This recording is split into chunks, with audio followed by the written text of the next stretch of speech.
كل سنة وحضراتكم بخير بمناسبة المولد النبوي الشريف. ربنا يعود علينا وعليكم الأيام بخير إن شاء الله. نعمل النهاردة من حلاوة مولد النبي السمسمية والفولية بطريقة سهلة وحلوة جدا. أنا طبعا هنا بوريكم شكل الفولية والسمسمية.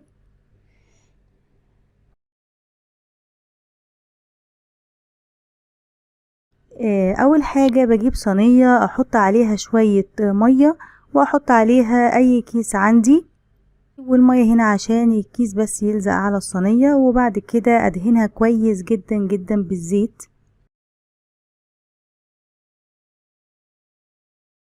طبعا انا كل ده بحضر كل حاجة عشان السمسمية والفولية لما يكونوا جاهزين، فالمفروض اكون مجهزة كل حاجة، حتى الطبق اللي هنزل فيه السمسمية او الفولية برضو بدهنه بالزيت كويس جدا.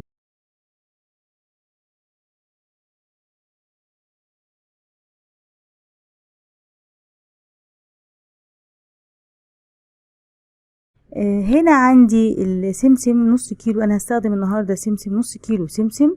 لازم طبعا يا جماعة انقيه كويس جدا تمام كده، وبعد ما انقيه هحمصه في الفرن. طبعا انا عندي الفول السوداني متحمص خلاص، يبقى انا هنقي السمسم كويس جدا وهحمصه تمام كده.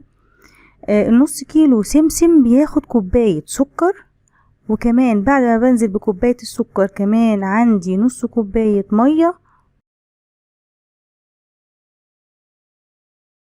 وتلت كوباية عسل جلوكوز.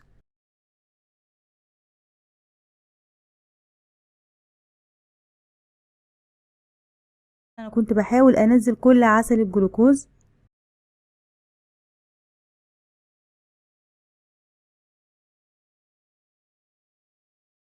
هقلبهم كويس جدا،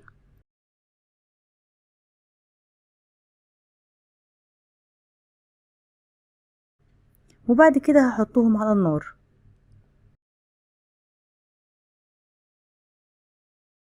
وهستخدم ربع معلقة صغيرة ملح ليمون، وربع معلقة صغيرة فانيليا، وربع معلقة صغيرة بيكربونات صوديوم او البيكربونات.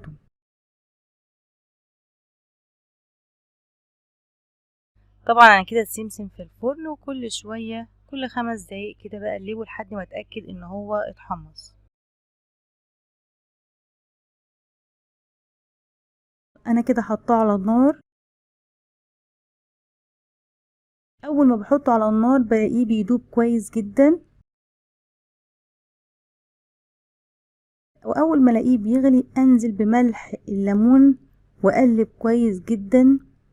طبعا ملح الليمون بيخليه يربط معايا.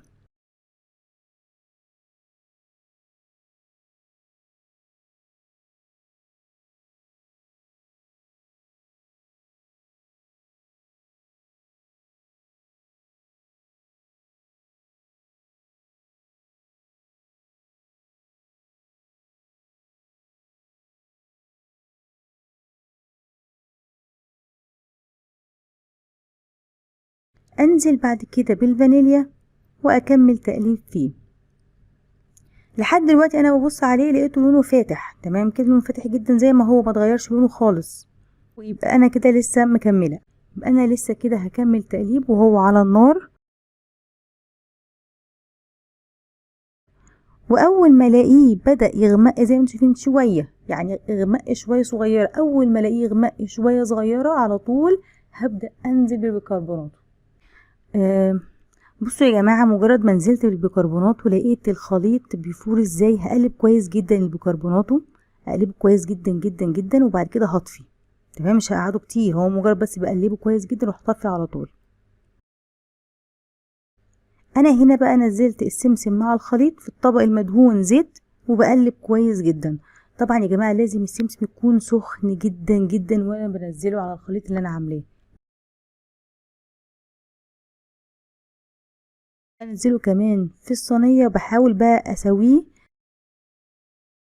وانا بسويه اسويه بمعلقه مدهونه برضو زيت تمام كده. لازم تكون المعلقه مدهونه زيت عشان تبقى سهله معايا وانا بسويه بيها.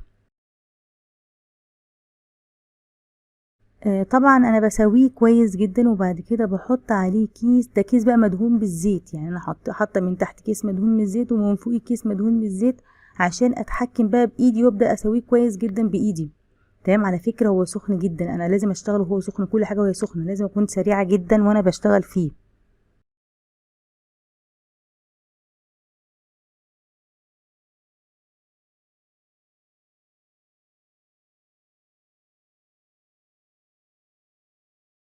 وبرضه بقطعه كويس جدا بالسكينه، كل ده قبل ما يبرد بقطعه وبعيد على التقطيع اكتر من مره عشان اتاكد انه اتقطع.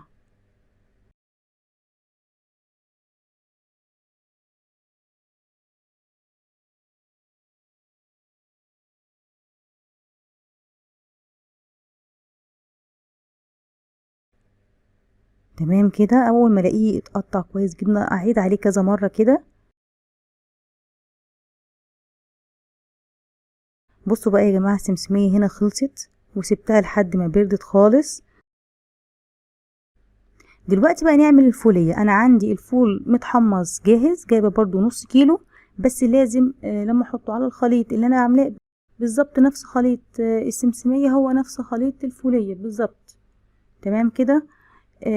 عشان احطه على الخليط اللي عندي لازم يكون الفول سخن جدا. حتى هتلاحظوا ان انا مش قادره امسك هنا الفول السوري من كتر ما هو سخن، سبته بسرعه من كتر ما هو سخن. هو بقى ده كده الوقت اللي هنزل عليه الخليط.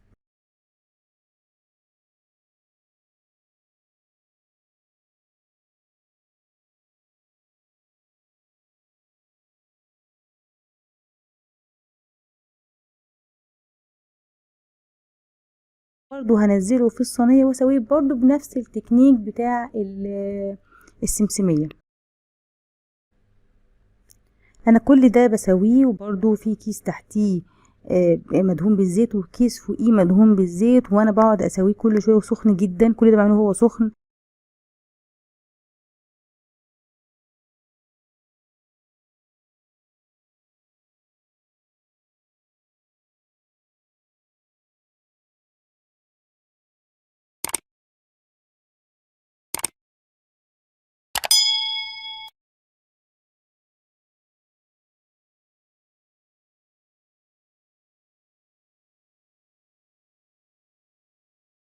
برضو زي السمسميه بالظبط، بنفس التكات وبنفس الطريقة. انا كل ده بسويه اهو وبقطعه كويس جدا واعيد عليه كل شوية في التقطيع.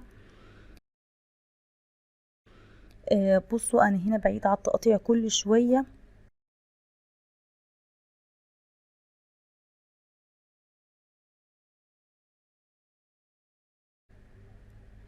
هنا بقى بعد ما خلص وبرد شايفين شكله حلو ازاي، ده كأنكم شايلينه بالظبط من بره.